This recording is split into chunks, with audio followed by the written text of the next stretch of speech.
But the easy thing to say clearly is Barack Obama, Barry Soetoro. Um, these are facts, folks. Don't take my word for it. Do your own homework. He loaded a plane in the dark of the night, a cargo jet, with 1.6 billion US dollars on pallets in cash while he was president, which will be unwound, that presidency and others, which we can talk about later, as a matter of fact. But Obama uh, sent that money over there. Well, it wasn't it wasn't out of the kindness of his heart so the Iranians can help starving children in third world countries. It was to build nuclear arsenals. It was to continue to fund terrorism, one of the largest state sponsors in the world of that. One of the reasons President Trump is in there taking care of business. So that's the cursory answer is Obama delivered cash. We dropped bombs because that nation, big sponsor of terror, um, death to America. How many times has that been chanted? Even recently, before Khomeini was taken out. Thank you, sir, Donald Trump. Uh, also, I mean, you pick your issue. I'm 67 years old. I watched what Jimmy Carter allowed to happen in the 1970s while I waited every odd day with my license plate just to get gas in the fake shortage.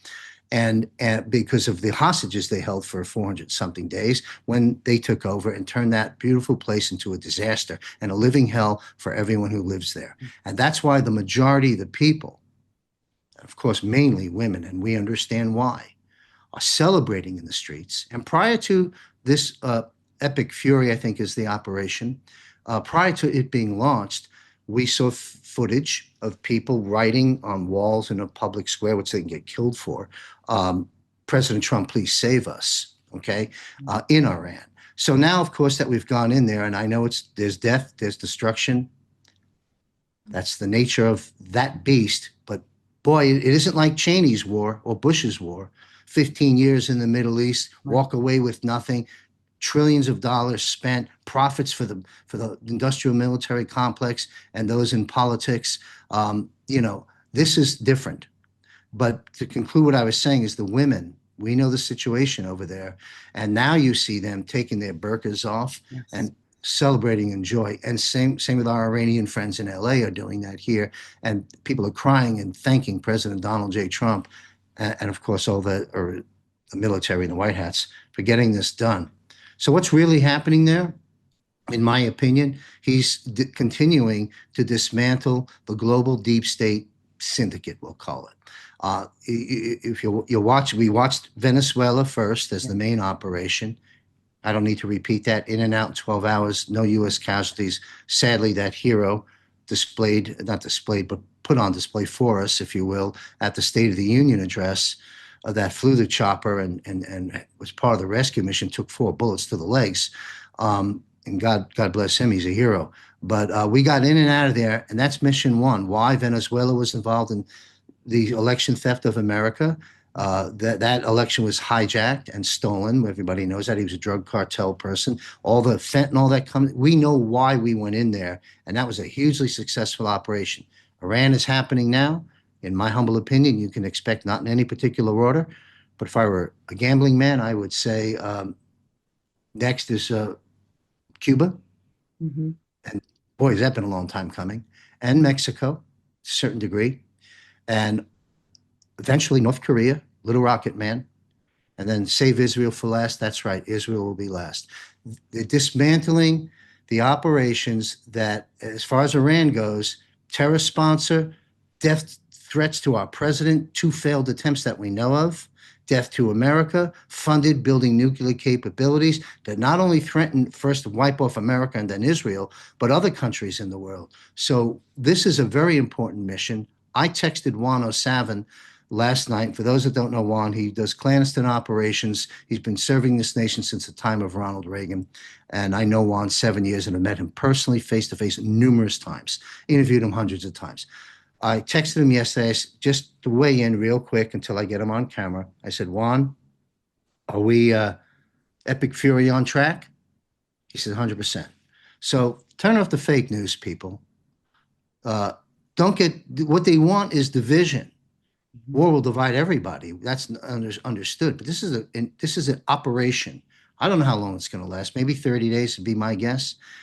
But what we're doing is we're dismantling the nations that have disrupted this world, and we're taking care of business because we're not just restoring our constitutional republic. It's a global defense war. By some estimates, 40 countries working with us, with President Donald J. Trump as the supreme commander-in-chief of this operation. I've written about this. I've discussed it with my military panels. And so in conclusion, I realize it's a long-winded answer, but in conclusion, that's what we're doing. We're restoring our constitutional republic, shredding the 1871 USS Corporation, the Vatican, London, and DC, and we're straightening all this out. And we're putting humanity back on a course correction to light, love, peace, and prosperity, and abundance versus scarcity. That's my answer to what's happening in Iran. It's not an endless war. In fact, what it is, folks, it's Trump ending endless wars. And I know you can have a field day with that as bombs drop. I get it. We'll have the last laugh.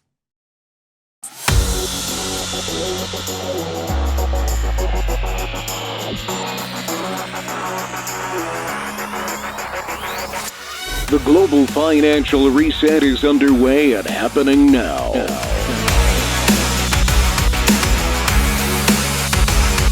The battle rages on with competing parallel systems. The current deep state Federal Reserve Central Bank system and the system President Trump and team has developed. While the dawning of the golden age is upon us, we are presently in the danger zone through the reset transition. Join me and my prominent guests every Wednesday live at 8:30 p.m. Eastern on JMC Broadcasting's backup Rumble channel on X, Facebook, and YouTube. Sign up for JMC's free weekly war report, including notifications of when the Global Financial Reset Show is published. The future is bright, and it belongs to us, not to the global elite. Global Financial Reset. Only from JMC Broadcasting.